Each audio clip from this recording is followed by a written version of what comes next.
Jill Kargman and Abby Elliott. It's kind of this particular milieu of stay-at-home moms who had all of this ambition and drive and then kind of funnel all of it into the fetuses. And it's not really about parenting per se, it's about keeping up. The irony of calling them stay-at-home moms is that they have like 4 nannies for 4 kids. They're not doing anything except buying the clothes. Why'd you leave Saturday Night Live, Abby? It was kind of a hard place for a young girl, and it's a very political environment, as you may have heard, and I was ready. You're competing with your peers, essentially. Plus, most ridiculous parenting trend. You ever see kids on leashes? It's so weird. Kids on leashes? Yeah, when I was little, dogs were on leashes and kids were in strollers, and now dogs are in strollers and kids have leashes. It's all ahead on Larry King Now.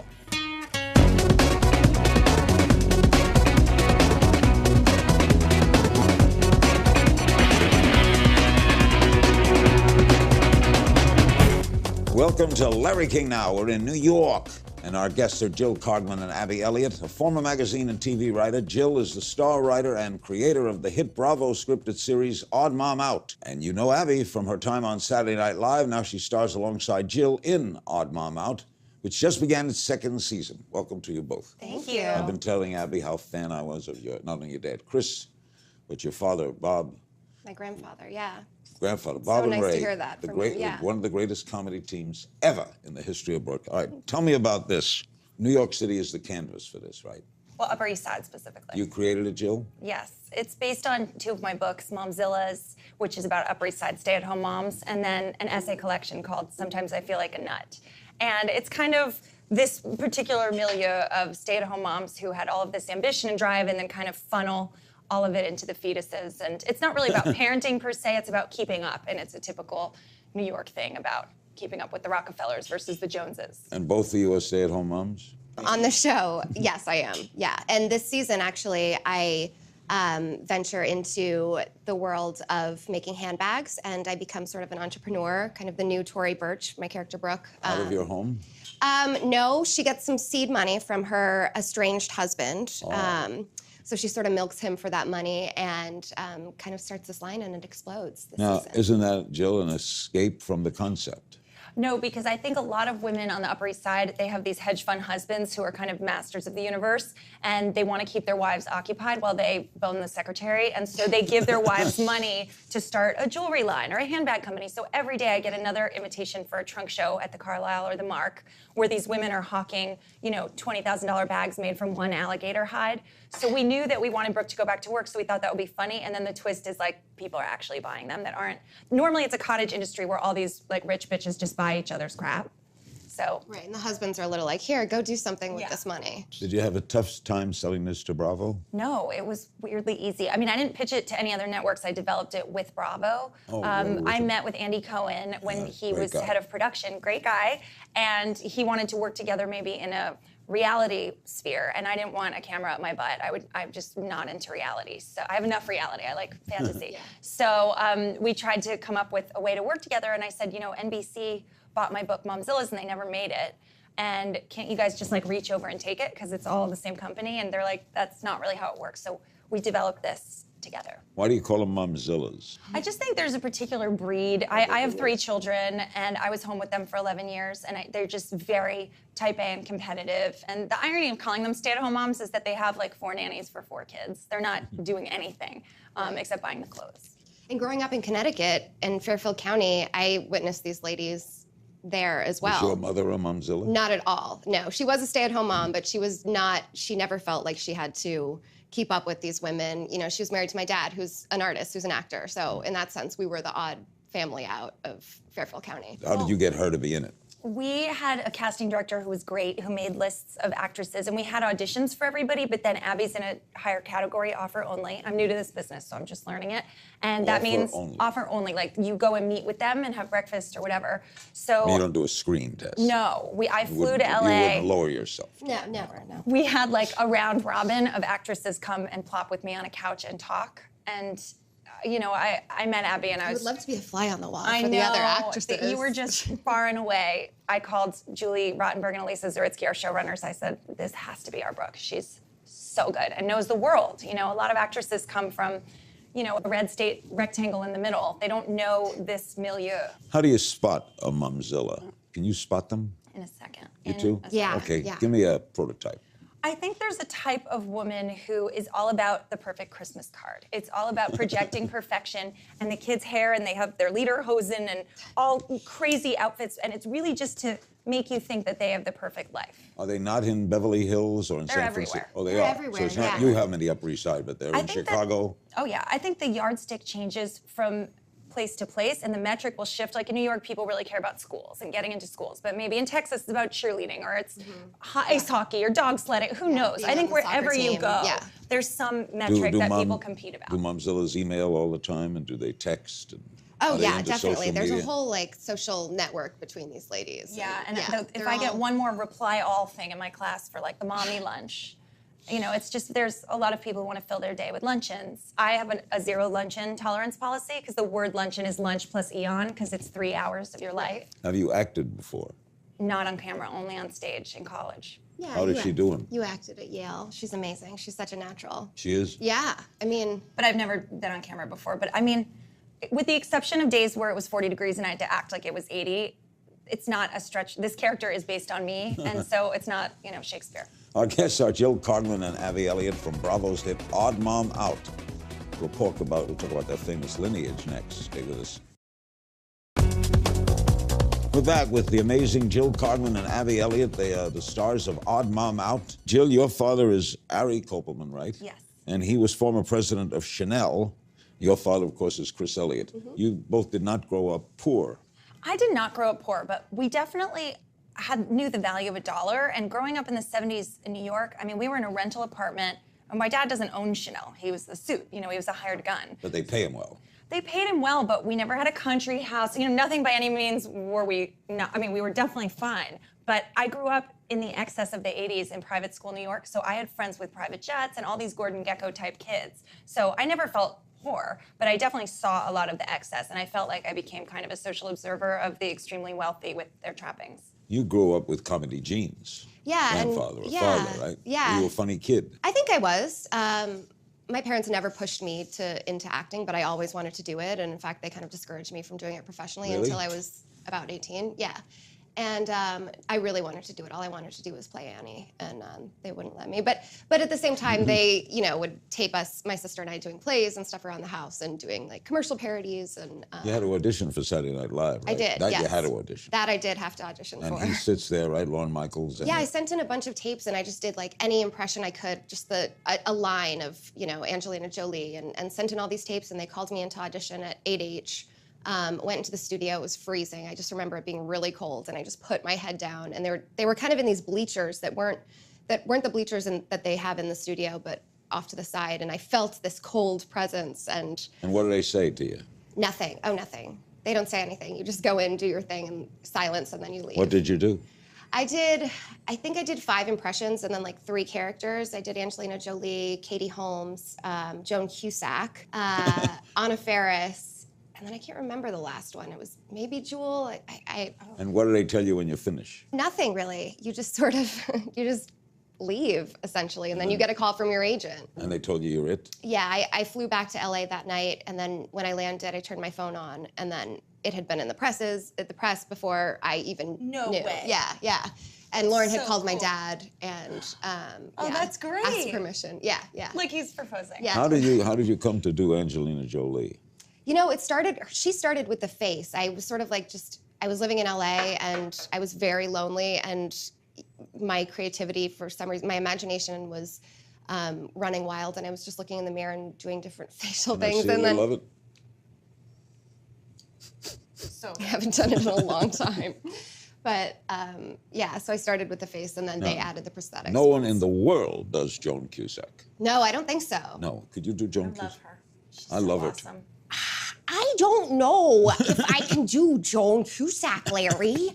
I have not done her in a really long time. The Chicago accent, I love it. So is this show fun to do? So much I mean, fun. some shows are hard work and not fun. This is hard work, but it's so much fun. We have the best crew. We have a really just tight group of people, all of our hair and makeup people who are here today. It's like a family. So we're laughing all day long. As Tony Randall says, comedy's a serious business, right? So you can't play it funny, right? I don't know. I feel like because I'm You play it 41 ball. and I don't know the rules, I have fun And you with have to it. be serious about your part, though. I'm not though. I just sort of. How would you we're always explain laughing. her to me, Abby? Well, she's A so person playing herself, and comedy she's so believes- uniquely herself, and she's a really good actress. And I think you are playing a version of yourself on the show, and It's not that hard. Is that bad to say? But we're having fun with it. We're I having think, fun. Yeah, I think that's what it is. It's not rocket science. When you write based on your own life, is that a little weird? No, When because you're playing yourself. It's really a version of myself from when I was 28. Now, I don't give a damn what anyone thinks. I'm 41. But when I was 28 and a new mother, I was very insecure about just what I felt was the judgment of everybody about how I was parenting or bottle feeding or whatever it was. Everyone's giving their 2 cents. And so it's very alienating and lonely to have all these assholes telling you what to do. And I felt very marooned in my new motherhood because my friends were dancing on tables at Bungalow 8. You know, I had no mom friends. And there were these cliques of blonde, perfect moms with their perfect cut-up grapes. And I just was sort of a slob, and I didn't have any grapes. help. I could barely put like a ponytail in. What do they think about these moms? What do momzillas, do they think in the abstract? Because they are justifying being home, they want perfect children that are an extension of themselves.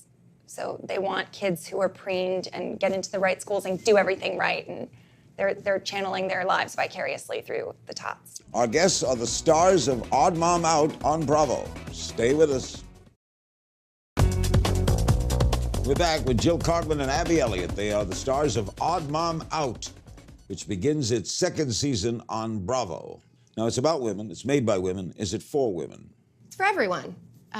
Will men enjoy it? A lot of husbands are co-watching because they walk by and the wives are watching it and they've gotten really into it. And then we're very, very big in the gay male community. Is there a shift in TV comedy? Are more women starring? Definitely. Yeah. I think a lot of New York productions right now are taking center stage. Our producer, Tony Hernandez of Jax Media, actually does Amy Schumer, which Abby is on, and Broad City. Yeah. And Younger. I think there's just a lot happening in New York right now starring Still a women. pay gap? Yeah. Yep. When is that going to change? When we throw down more gauntlets. Soon. Who is your comedic inspiration? Your family? My father and my grandfather. Yeah. And my sister is so funny and inspires me all the time. Is she in the business? Yeah, she's a writer and an actress, and she just had a short at Sundance, and her movie won South by Southwest that she starred in. So she's Wow. she's What's her really name? she's the funniest person I know. Bridie Elliott. And what inspires you? Who? Woody Comic? Allen, definitely, and South Park. Odd Mom Out has been critically acclaimed. Wide degree. Did that surprise you a little? Critics like to be tough. Yeah, they do. I don't know. I wasn't surprised because I felt like it was unique in its own way, and I was hopeful. I didn't really care. I have pretty thick skin, and I'm older now. I don't know. I don't really like live for what the critics say, but it was a pleasant surprise. All right, we play a game of If You Only Knew. Just throw questions at you. Great. Most ridiculous parenting trend? Leashes. Leashes. Will you ever see kids on leashes? Yeah. It's so weird. terrible. Kids on leashes? Yeah, when I was little, dogs were on leashes and kids were in strollers, and now dogs are in strollers and kids have leashes. Bet you can't wait to be a mother, huh? Yeah, I mean the eating of the placenta. I guess for me that would be Yeah, the most disgusting. ridiculous. What's the But I most feel like I have to do it Is there a You do ridic- not.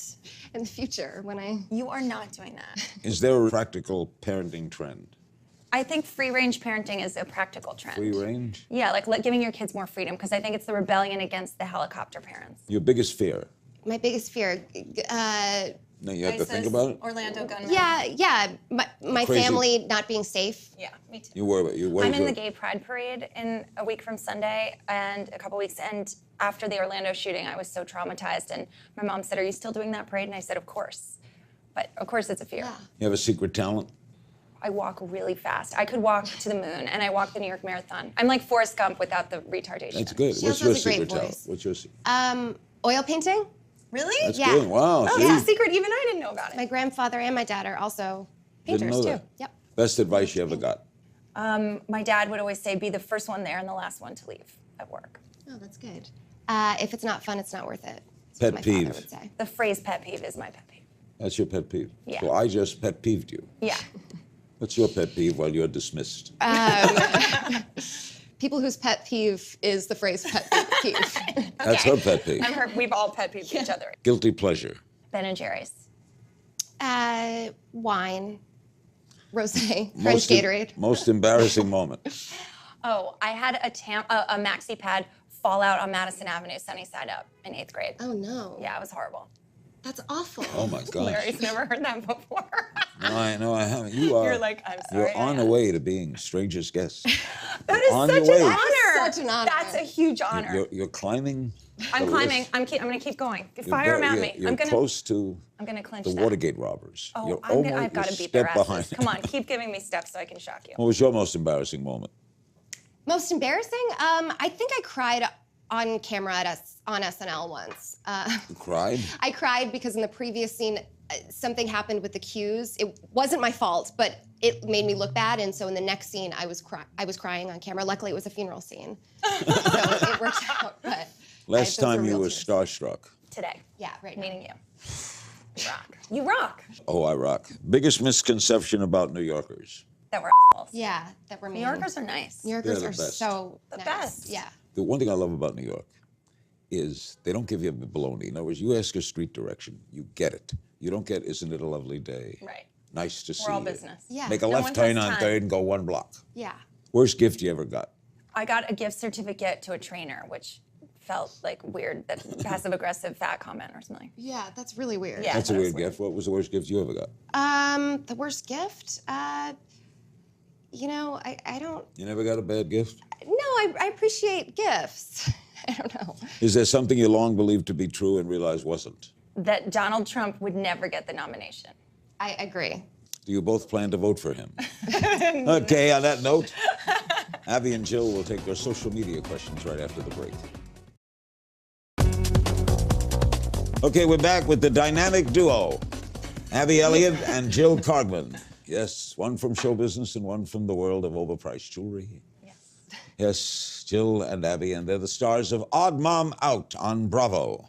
Okay, Abby, it's been a big year for you. You were named one of Forbes 30 Under 30. Yeah. Does that mean Very you're, exciting. You're wealthy? What does it mean? I don't know what it means. I think it's just an honor that I've, that I think it means that I've been working for a while and What I'm does still your, working and I'm under 30 years old. And you're a fiance. I'm a fiance. What does your fiancé do? He's a writer. He is a screenwriter and writes on House of Cards. How'd you meet? We met on a movie that he wrote called Sex Ed that I did 2 days on in Tampa. And Was it love instantly? it was. We were both in other situations and then came back together after a year. Did you break up because of him? No, we just both were in different relationships. Was there a little spark even though There was you... definitely a spark. I felt a very strong connection when I met him. How'd you meet your husband? We were set up on a blind date by our nanas who played bridge together for 50 years. Really? Yeah, Did it work it's right like away? Fiddler on the Roof. Yeah. Have you given her advice on married life? Not yet. I feel like, I don't know. I think advice comes later. Like now she's still in the honeymoon phase. Why'd you leave Saturday Night Live, Abby?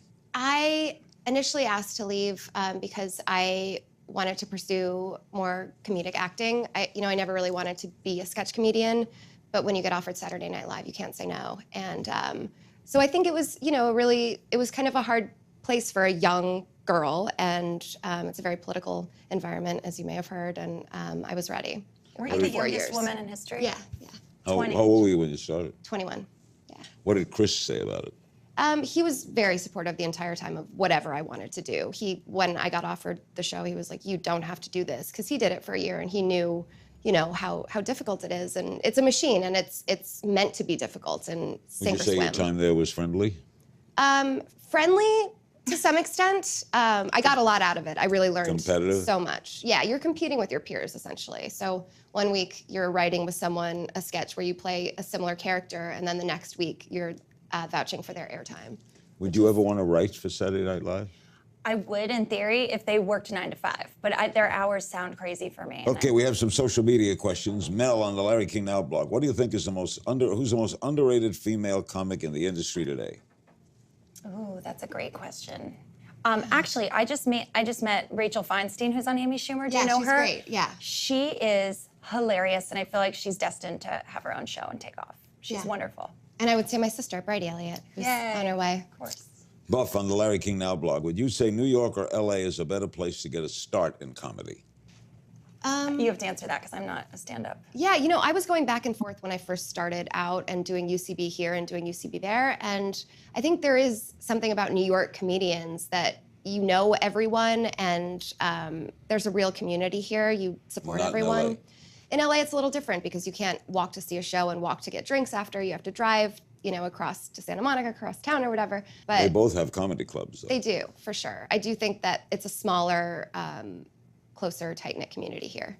And Chicago is most famous for improv. Yeah.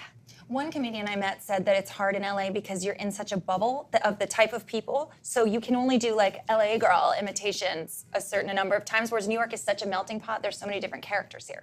At KJM 1016 on Twitter, soon we're going to see an all-female Ghostbusters. If you could pick another male lead movie from the past to be remade with female leads, what movie would you choose? That's great. I do Die Hard. I want like Oh, yeah, a woman climbing up the building. Yeah, like there was a whole spate of movies after that, like Die Hard on a bus, Die Hard on a boat, Die Hard. I want a woman who turns it all around single-handedly with a gun. And you? Well, I once tried to write a female Caddyshack, which it's kind of in the same vein of... With female golfers? Yeah, with female golfers. That would be great. And hot caddies. You are both delight. You're a delight. You're up there on the weird list. Thank you. I know, That it's is so such great. an honor. I love that. Thank you. Thank Say you, hello Larry. home. I will. I want to thank my guests, Jill Kargman and Abby Elliott. Odd Mom Out airs Mondays at 10 Eastern, 9 Central on Bravo. And you can find me on Twitter at Kingstings, and I'll see you next time.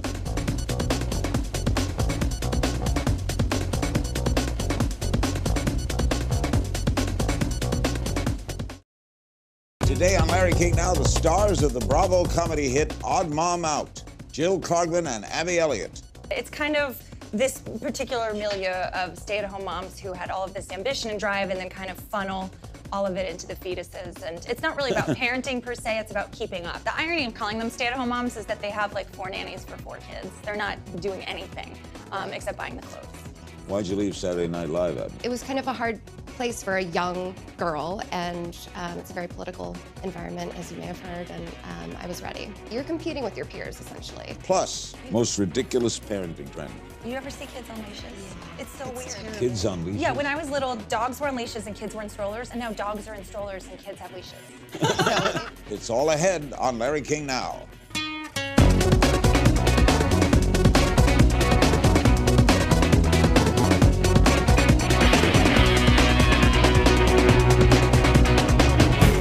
Welcome to Larry King Now. We're in New York, and our guests are Jill Kargman and Abby Elliott, a former magazine and TV writer. Jill is the star writer and creator of the hit Bravo scripted series Odd Mom Out. And you know Abby from her time on Saturday Night Live. Now she stars alongside Jill in Odd Mom Out, which just began its 2nd season. Welcome to you both. Thank you. I've been telling Abby how fan I was of your, not only your dad, Chris, but your father, Bob. My grandfather, yeah. Grandfather, Bob and nice Ray. to hear that the from great, you, yeah. One of the greatest comedy teams ever in the history of broadcasting. All right, tell me about this. New York City is the canvas for this, right? Well, Upper East Side specifically. You created it, Jill? Yes, it's based on 2 of my books, Momzilla's, which is about Upper East Side stay-at-home moms, and then an essay collection called Sometimes I Feel Like a Nut. And it's kind of this particular milieu of stay-at-home moms who had all of this ambition and drive and then kind of funnel all of it into the fetuses. And it's not really about parenting per se, it's about keeping up. And it's a typical New York thing about keeping up with the Rockefellers versus the Joneses. And both of you are stay-at-home moms? On the show, yes, I am. Yeah, and this season, actually, I venture into the world of making handbags, and I become sort of an entrepreneur, kind of the new Tory Burch, my character Brooke. Out of your home? No, she gets some seed money from her estranged husband. Oh.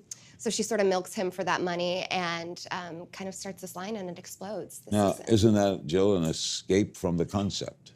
No, because I think a lot of women on the Upper East Side, they have these hedge fund husbands who are kind of masters of the universe, and they want to keep their wives occupied while they bone the secretary, and so they give their wives money to start a jewelry line or a handbag company. So every day I get another invitation for a trunk show at the Carlisle or the Mark, where these women are hawking, $20,000 bags made from one alligator hide. So we knew that we wanted Brooke to go back to work, so we thought that would be